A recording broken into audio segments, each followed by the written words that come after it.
બનાસકાંઠા જિલ્લામાં કાંકરેજ તાલુકાના કંબોઈ ચોકડી ઉપર ટ્રાફિક અને બ્લેક ફિલ્મવાળા વાહનો સામે સિહોરી પોલીસે કાર્યવાહી કરી। પ્રાપ્ત વિગત અનુસાર કાંકરેજ તાલુકાના કંબોઈ ચોકડી ઉપર ટ્રાફિક જામ બાબતે પોલીસ સ્ટેશનમાં રજૂઆતને લઈને સિહોરી પોલીસના જાબાજ પીઆઈ કિરીટસિંહ બિહોલા તેમજ ટ્રાફિક પોલીસ દ્વારા કંબોઈ ચોકડી ઉપર ટ્રાફિક નિવારણ માટે તમામ લારી ગલ્લાવાળાઓને કડક સૂચના આપવામાં આવી હતી અને રોડ ઉપર પડેલ કચરાના ઢગલા દૂર કરવામાં આવ્યા।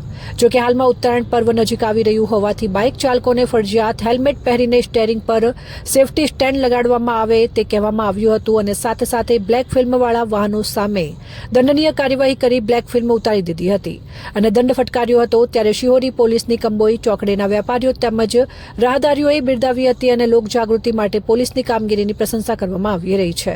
ત્યારે ઉત્તરાયણ પર્વમાં પતંગ ઉડાડવા માટે પતંગ રસિયાઓ ચાઇના દોરીનો ઉપયોગ ન કરે અને પક્ષીઓ તેમજ માનવ જીવન જોખમી ન બને તે માટે કાળજી રાખવા જરૂરી છે।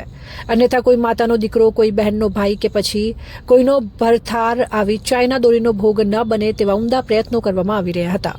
અહેવાલ રામજીભાઈ રાયગોર, બનાસકાંઠા।